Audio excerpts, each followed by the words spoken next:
Hi friends, రాయలసీమలో అనపకాయలు తెలియని వాళ్ళు ఎవరు ఉండరండి. ఆల్మోస్ట్ అందరికీ తెలిసే ఉంటుంది. చిత్తూరు, కడప, అనంతపురం సైడ్ అయితే ఎక్కువ తింటారనమాట. ఈ అనపకాయల సీజన్ అనమాట ఇప్పుడు. ఇవైతే ఇట్లా ముదురుగా ఉండే కాయలు తీసుకోవాలి. దీంతో అయితే కర్రీస్ చేయొచ్చు, స్నాక్స్ చేయొచ్చు. చాలా చాలా చాలా ఎమ్మీగా ఉంటుంది. ఎక్కడైనా లాంగ్ జర్నీస్కి వెళ్ళినప్పుడు కానీ, ఎక్కడైనా బోర్ కొట్టినప్పుడు, సినిమాల్లో చూస్తున్నప్పుడు తినడానికి కానీ చాలా బాగుంటుంది స్నాక్ ఐటము. ఇది వచ్చేసి 5 కేజీలు తీసుకున్నానండి అనపకాయలు నేను. ఈ అనపకాయలన్నీ ఒలిచి నానబెట్టి అది మళ్ళీ పితికిపప్పు లాగా చేసి దాన్ని మళ్ళీ డీప్ ఫ్రై చేస్తాం. ఇంత ప్రాసెస్ ఉంటుంది. ఆల్రెడీ మీకు ఒక షార్ట్ వీడియోలో పెట్టాను. ఇది లాంగ్ వీడియో, ఫుల్ డీటెయిల్స్ అంతా పెడుతున్నాను అనమాట. చూడండి, గింజలు అంతా ఒలిసిన తర్వాత ఇట్లా రావాలి, బ్రౌన్ కలర్లో ఉంటేనే బాగా ముదిరినట్టు అనమాట. ముదిరిన గింజలతో చేస్తేనే పప్పు బాగుంటుంది అనమాట. సో ఈ పచ్చపప్పు అంతా, గ్రీన్ కలర్లో ఉండే పప్పు అంతా కొంచెం నాచుదన్నమాట. సో దాన్ని మనం కర్రీలోకి వాడుకోవచ్చు. ఇట్లా మరీ పితికిన తర్వాత నూనెలో ఫ్రై అయిన తర్వాత అది మరీ చిన్నదిగా ఉంటుంది. సో నేను అందుకని గ్రీన్ పప్పు ఆల్మోస్ట్ అంతా ఏరేసి ఇట్లా అది ఇట్లా కలర్ ఉంది కదా, బ్రౌన్ కలర్లో, ఆ పప్పు మాత్రమే తీసుకున్నాను అనమాట. దాన్ని నీళ్ళల్లో నానబెట్టాలి. అట్లీస్ట్ ఒక 1 అవర్ నానబెడితే సరిపోతుందండి. 5 కేజీలకు గాను ఇవి వచ్చాయి గింజలు. వీటిని ఒక 1 అవర్ నానబెట్టేసి కూర్చొని పితకడమే. చూడండి, ఇవంతా కాయలు వలిసిన తర్వాత తొక్కలంతా పక్కకి తీసేసి గింజలు ఇట్లా వచ్చినాయి. వీటిని నీళ్ళలో నానబెట్టి 1 అవర్ తర్వాత పితికినా మనకు పప్పు ఈజీగా బయట వచ్చేస్తుంది. నాకు ఆల్మోస్ట్ 3 అవర్స్ పట్టింది. 5 కేజెస్ అన్నాను కదా, 5 కేజెస్లో గ్రీన్ పప్పు అంతా ఏరేసిన తర్వాత ఆ మిగిలిన పప్పు పితకడానికి 3 అవర్స్ పట్టింది. నేను ఒక్కదానే పితుక్కున్నాను, ఇంకెవరు లేరు నాకు హెల్ప్ కూడా. సో ఇదంతా పితికేసి పప్పుని ఇది ఎండబెట్టి అప్పుడప్పుడు కూరలో కూడా వేసుకొని చేసుకోవచ్చు. లేదు అంటే అప్పటికప్పుడే పచ్చి కూర కూడా, అంటే పచ్చి గింజలను కూడా కూర చేసుకోవచ్చు. పచ్చి గింజలను వచ్చి అది పితికిన గింజలతో ఉల్లగడ్డ వేసి కాంబినేషన్ బాగుంటుంది. లేదా ఎగ్ అయినా వేసి చేసుకోవచ్చు. సూపర్ సూపర్ సూపర్ టేస్టీగా ఉంటుంది అనమాట. చపాతీకి, దోశకి, టిఫిన్స్కి, రైస్లోకైనా దేనికైనా బాగుంటుంది. పితికిపప్పు, ఆలుగడ్డ, పితికిపప్పు, ఎగ్ వేస్ట్ చేసుకోవచ్చు. చాలా కొంతమంది మటన్లో కూడా వేస్ట్ చేస్తారంట. నాకైతే అది ఐడియా లేదండి. నేను విన్నాను చాలామంది తింటారని, కానీ నేను ఎప్పుడు చేయలేదన్నమాట.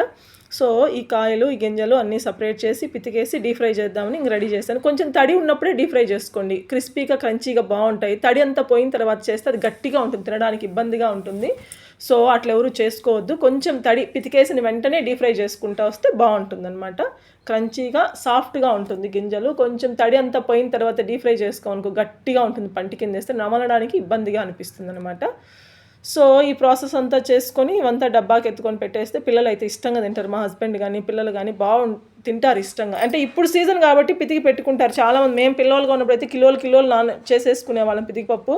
ఇప్పుడు అంత ఓపిక ఉండదు, చేసే టైము ఉండదు కాబట్టి చేయట్లేదు. ఇట్లా చూడండి, నీళ్ళల్లో అంతా నానబెట్టేసుకోవాలి. ఒక 1 అవర్ నానితే చాలండి. కొంతమంది అయితే నైటే పెట్టేసి మార్నింగ్ అంతా లేచి పితికేసుకుంటారు. అంత టైం అవసరం లేదు. నేనైతే 1 అవర్ పెట్టాను, ఈజీగానే వచ్చేసింది.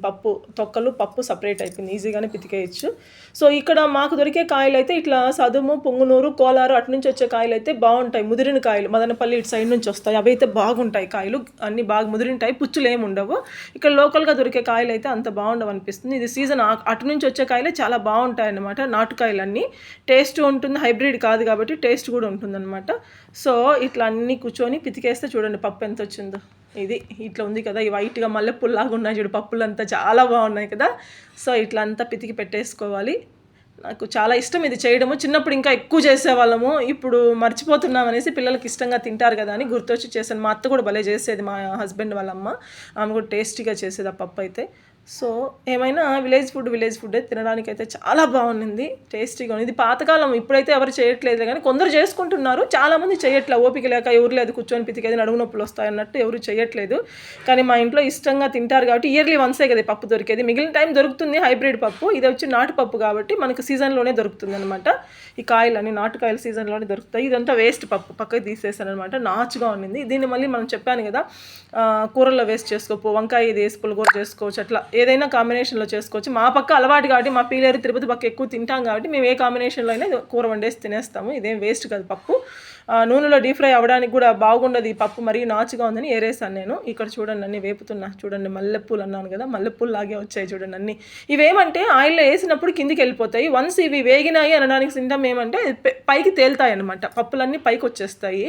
వేగినాయి అనుకుంటే మాత్రం పప్పులు పైకి వచ్చేస్తాయి. అదే అనమాట, మనకు తెలియని వాళ్ళు కూడా ఈజీగా చేసుకోవచ్చు. అదొక చిన్న టిప్ అనమాట. తెలిసిపోతుంది మనకి వేగినాయి అనేసి. లైట్ గోల్డెన్ కలర్లో వస్తే చాలు అనమాట, అప్పుడు తీసేసుకుంటే సరిపోతుంది.